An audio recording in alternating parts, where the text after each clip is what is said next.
श्री राम जय राम बोलो श्री राम जय राम बोलो श्री राम जय राम बोलो श्री राम जय राम बोलो श्री राम जय राम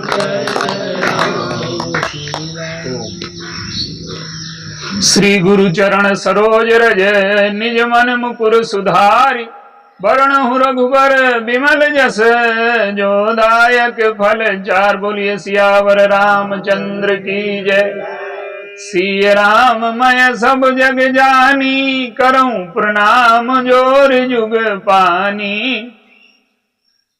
आइए आज के जीवन की एक जो बहुत गंभीर समस्या है, पुण्य का प्रदर्शन, गुणों का प्रदर्शन। हमारी संस्कृति में मनुष्य को पूर्ण बनाने का, दुख मुक्त बनाने का, संतोष उपलब्ध करने का, शांति उपलब्ध करने का, आनंदित बनाने की जो पद्धति है वो क्या है? गुण व्यक्ति के जीवन में आवश्यक है। बिना गुणों के व्यक्ति के जीवन का निर्माण नहीं हो सकता। लेकिन गुणों का हम उपयोग कैसे करें? सृष्टि जो है ये गुण और दोष से मिलकर के बनी है। जैसे आप एक घड़ा बनाते हैं तो मिट्टी में कोई वस्तु मिला दें और वो जब घड़ा सूख जाए उसे पका लें, तो जो वस्तु आपने मिलाई थी वो मिट्टी के साथ रहेगी। तो इसी प्रकार से जब ब्रह्मा ने संसार को बनाया तो गुण और दोष मिला करके बनाया। विधि प्रपंच गुण अवगुण साना, सुख दुख पाप पुण्य दिन राति, साधु असाधु सुजात कुजाति, दानव देव ऊंच अरु नीचू, अमीय सजीवन माहुर मीचू, माया ब्रह्म जीव जगदीशा, लक्ष्य अलक्ष्य रंग अवनीशा। ये मिला हुआ है सृष्टि में। तो किसी भी व्यक्ति में ऐसा नहीं हो सकता कि उसमें अधिक गुण हो सकते हैं, पर कोई ऐसा व्यक्ति नहीं है जो दोष शून्य हो। कुछ न कुछ मात्रा रहेगी। जैसे आप दोष को मिटा दें तो संसार भी मिट जाएगा। गुण दोष की परिभाषा अलग अलग नहीं है। समय पर उपयोग किया जाए तो वो गुण है और असमय उपयोग किया जाए तो वो दोष है। थोड़ा सा इसको और स्पष्ट कर दें हम। गुण दोष की परिभाषा देश के हिसाब से, व्यक्ति के हिसाब से, काल के हिसाब से बदल जाती है।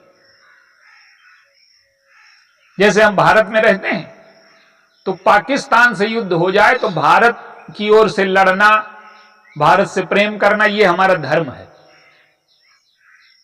लेकिन पाकिस्तानियों का धर्म पाकिस्तान की ओर से लड़ना होगा। तो धर्म की परिभाषा पाकिस्तान के लिए और भारत के लिए अलग हो गई। देश अलग हुआ तो परिभाषा बदल गई।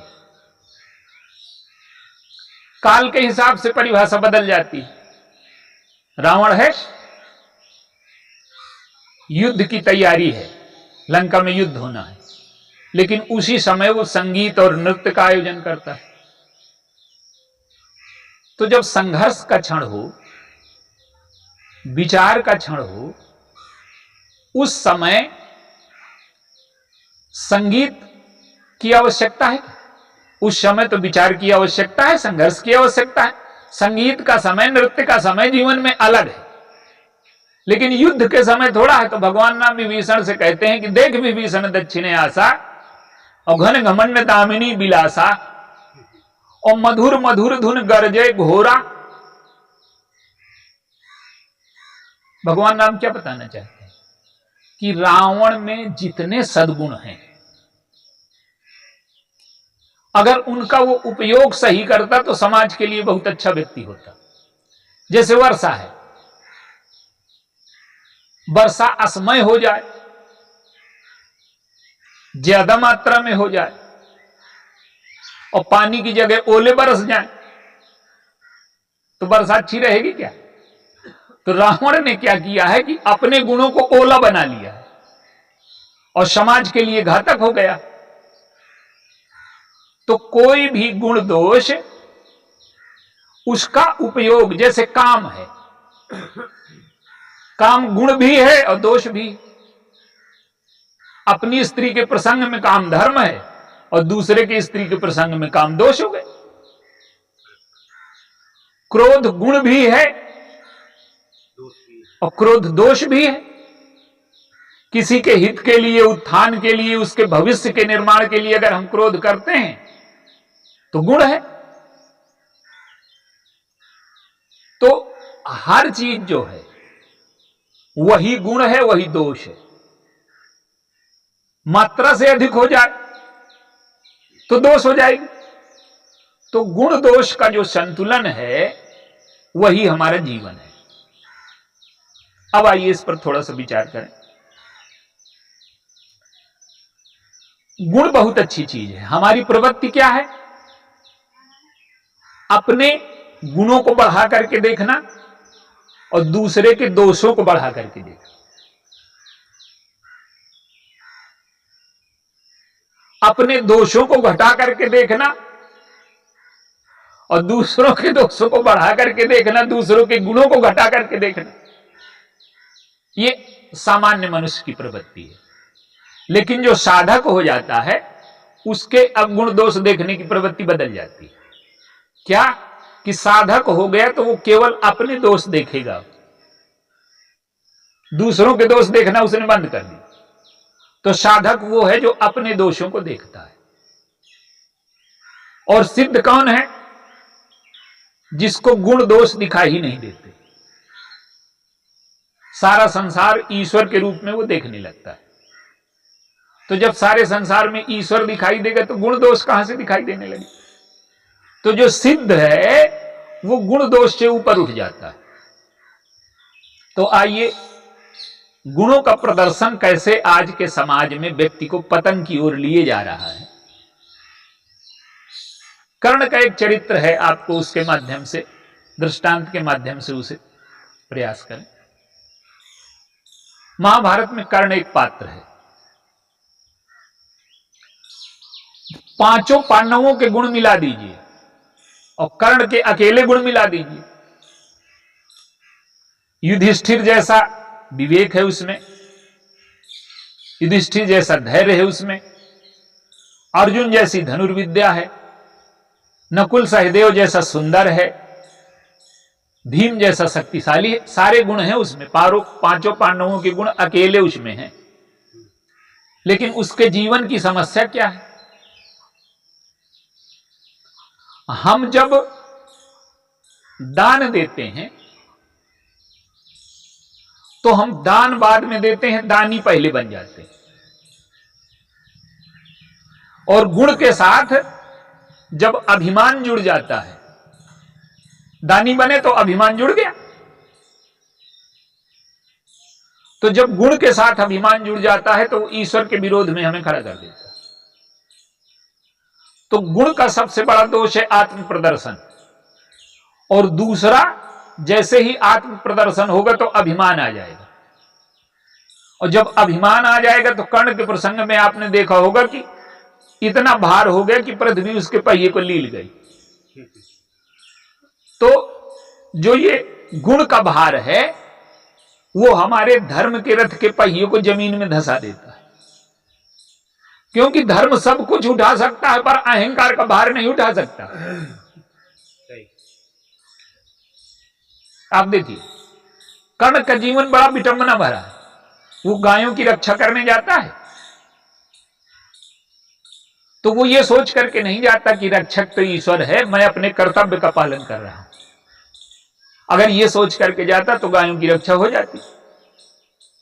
तो अब गायों की रक्षा नहीं हो पाई। उसके जीवन में श्रद्धा नहीं है। श्रद्धा माने गाय। तो गुण हो, जैसे भरत जी हैं। भरत जी गए चित्रकूट।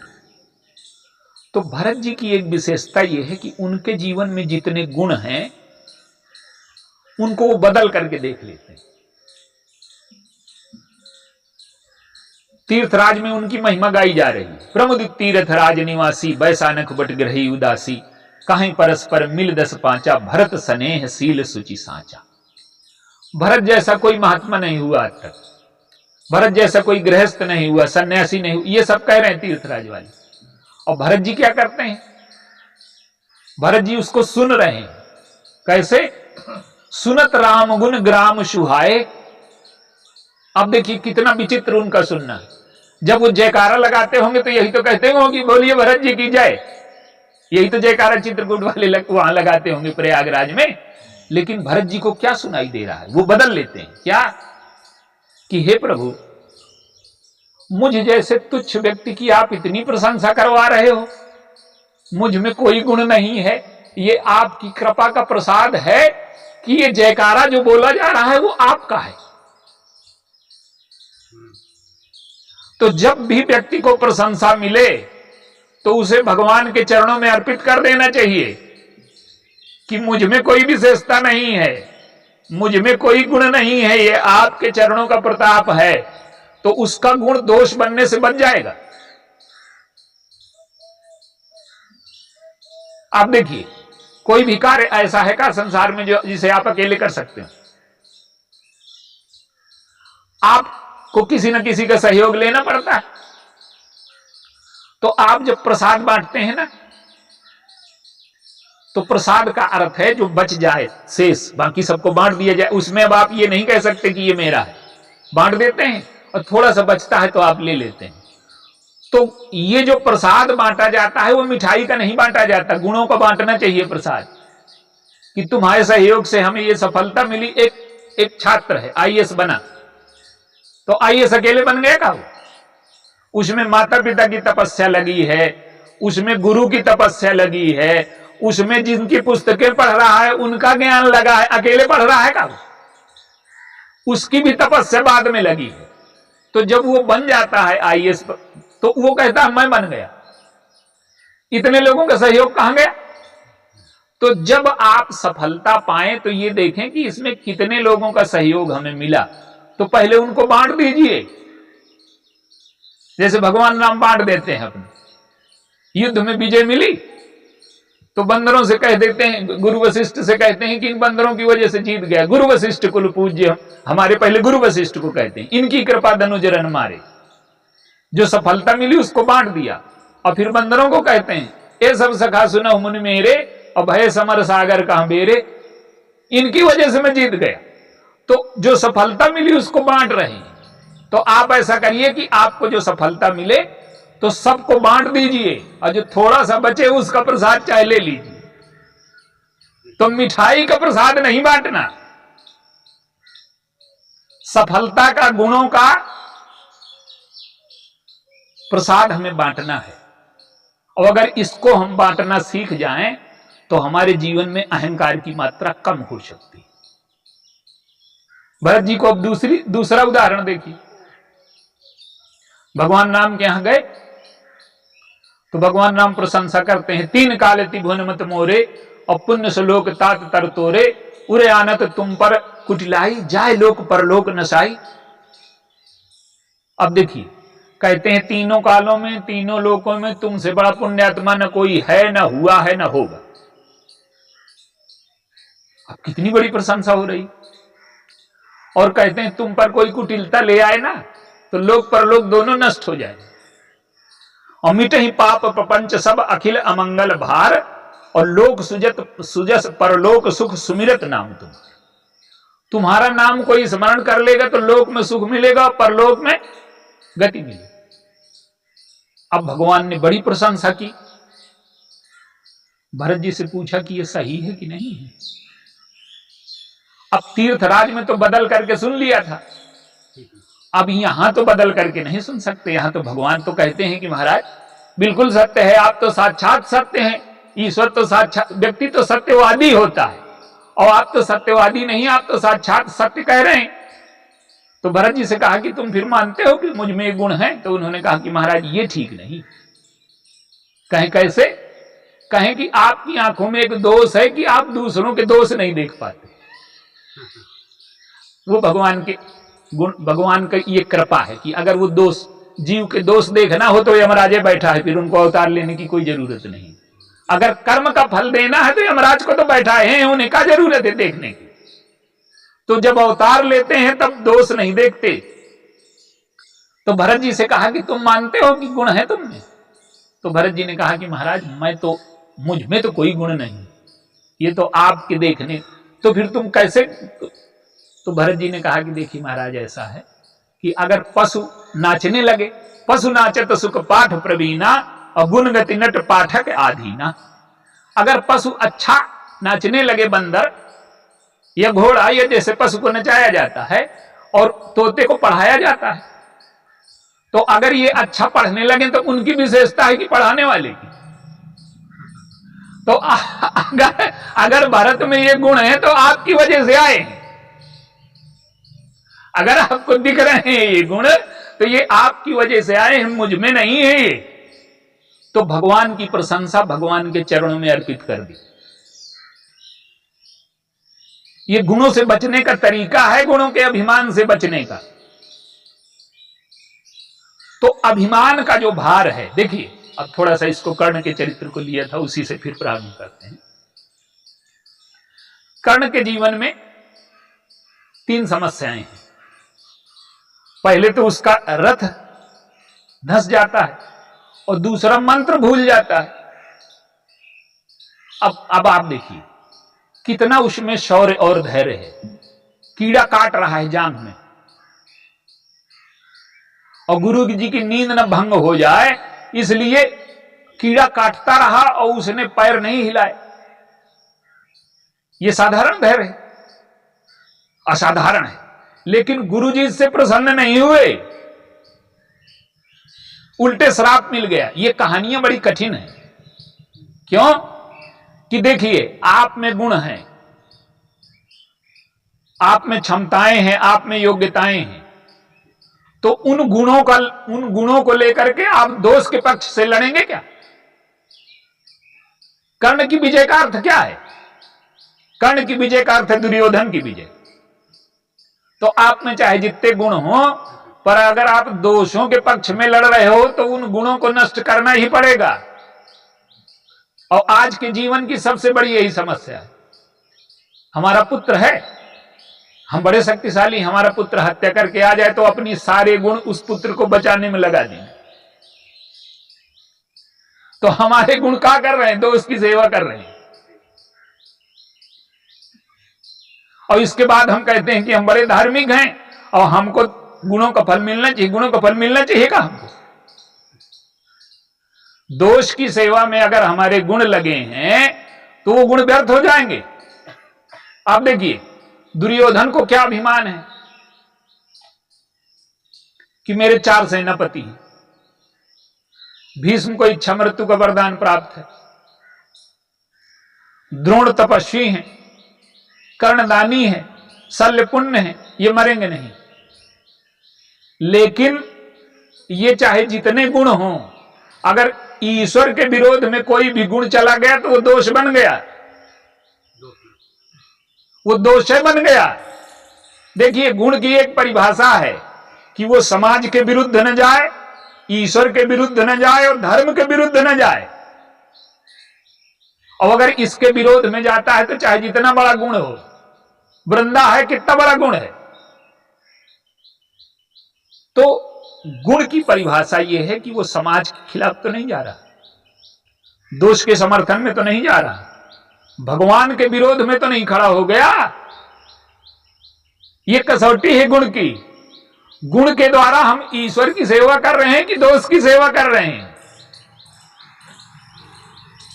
इसीलिए मंत्र भूल जाता।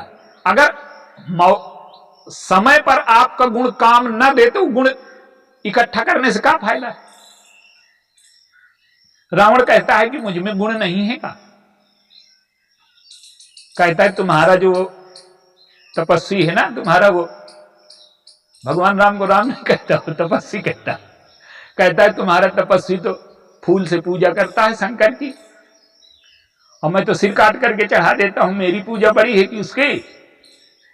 तो अंगद ने कहा कि तुम्हारी पूजा मैं समझता हूं क्या है। जरहि पतंग मोह बस भार बहाई खरबरन। जैसे पतंगा है, दीपक में दो गुण होते हैं, प्रकाश होता है और दाहकता होती है। तो पतंगा क्या करता है, प्रकाश नहीं लेता, दाहकता में मर जाता है। चाहे तो प्रकाश ले ले। वो कहते हैं कि तुम में गुण तो बहुत हैं, लेकिन गुण को तुम ढो रहे हो, गधे हो। जैसे गधे को चाहे चंदन की लकड़ी लाद दो, चाहे सोना लाद दो, चाहे कूड़ा लाद दो, उसके लिए सब भार है। उसके लिए कोई कीमत नहीं है। इसी प्रकार से हमने क्या किया है कि गुणों को बोझा बना करके लाद लिया है, भार बना लिया है अपने जीवन में, उनका उपयोग नहीं कर रहे। तो अगर गुणों को हम बोझा बना करके लाद लेंगे तो गधे हो जाएंगे। आप देखिए गुणों को लादे घूम रहे हैं लोग, तो अंत में कर्ण का क्या होता? भगवान कहते हैं कि इसको मारो। क्यों? कि ये जब जीतेगा तो इसकी विजय दुर्योधन की विजय होगी। इसके विटंबना भरे जीवन को नष्ट कर दो। तो गुण अगर भगवान के विरोध में खड़ा हो गया, दोष के पक्ष में खड़ा हो गया और अभिमान से भर गया। आज देखिए, आज लोग अपने आप लिख लेते हैं समाज सेवी। किसी ने प्रमाण दिया है काम? अपने मन से समाज सेवी हो गए। भरत जी से कहा गया कि सेवा करो।